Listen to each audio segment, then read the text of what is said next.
Yep, that was me last week in the hospital after an accident. Anyway, let's talk denim jackets.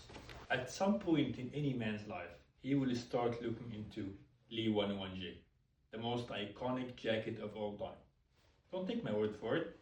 Look, worn by every icon in the last 50 years. But not every Lee 101J is born in. So, in this video, I'm gonna cover how to properly date a Lee 101J, which details actually matter when you buy one, and which ones are actually worth your money. So, what is so interesting about this jacket? First of all, Lee 101J is arguably Lee's most iconic piece of clothing. They have been producing this jacket since 1940s.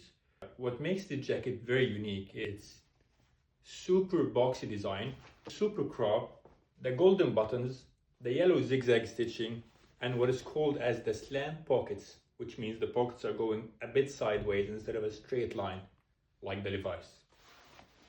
This jacket has gone through a lot of design changes over the last 60, 70 years, but the 1940s, 50s, 60s, 70s are the most desired and coveted versions of this jacket because of the design that this maintained at that time.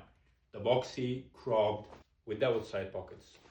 After the 80s, Lee started introducing the side pockets on the jacket, which made the jacket a bit longer than it was before. So this is a very easy way to know whether a jacket is pre-1980s or after 1980s. So let's get to how to properly identify the date of a Lee 101J. First things to look at when you look at a Lee 101J are the neck tag, this tag right here, and the chest pocket tag, which is this right here.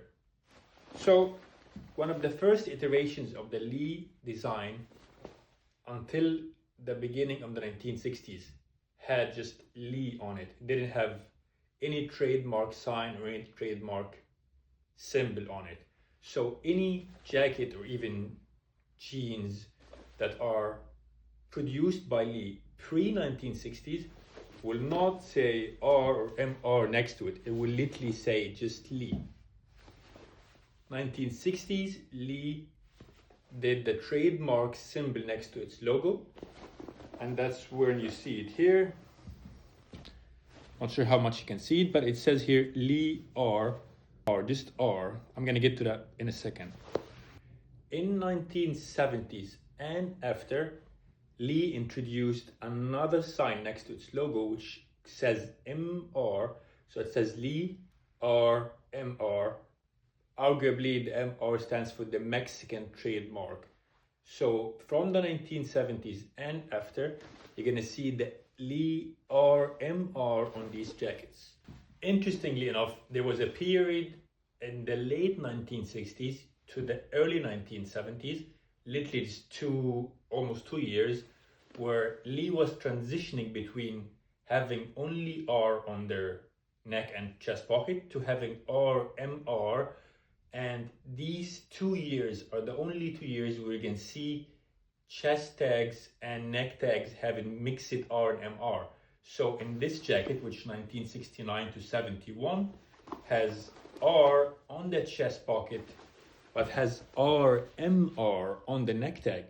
On the other hand, this jacket, which is early 60s, only says R and R both on the chest and the neck, dating it to early to mid 60s.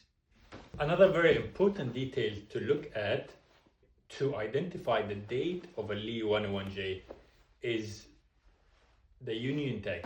So what is the union tag? 1950s, 60s, 70s, and 80s, Lee used union labor in the manufacturing of their clothing.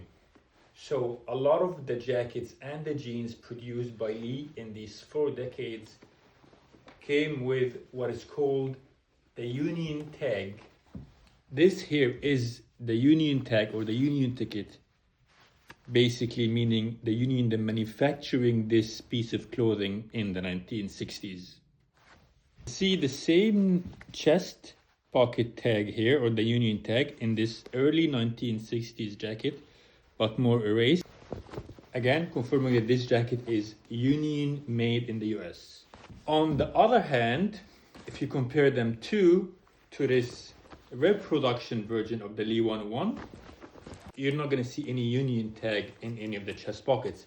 And that's a very easy way to identify whether a Lee 101J jacket is a modern reproduction or an original union made in the US in the 50s, 60s, 70s, or even 80s.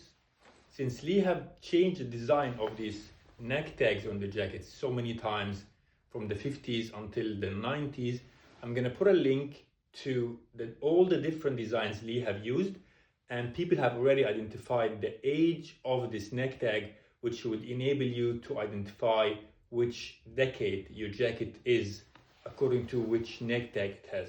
Obviously, it goes without saying that a modern reproduction of a Lee 101 does not cost even 1/10 of an old union made in the 50s, 60s, or 70s Lee 101J, especially if it's in a good condition.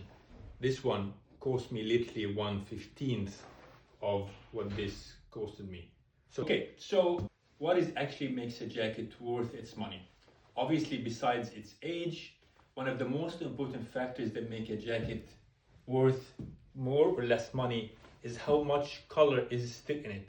These two jackets are from the same decade, from the 60s. This is early 60s, this is late 60s, which if all things equal, this would be more valuable. But since this one here is almost dead stock, meaning that it's almost unused with the colors, so much is still in it, that makes this jacket worth way more than this is. Another important factor to be able to identify the date, or at least whether a jacket is a modern reproduction or an old original Lee 101J, is the care tag.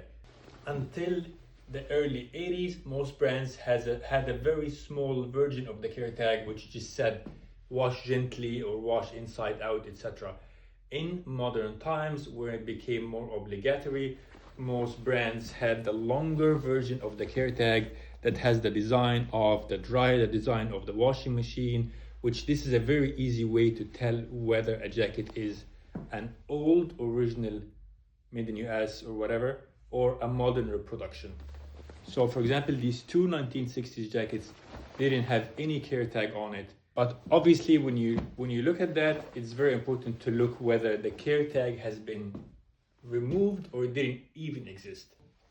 Hopefully through this video you'll be able to identify whether a jacket, whether Lee 101 is an original 1950s, 60s, 70s jacket or a modern reproduction, and you'll be able to also know what makes a jacket more valuable than other.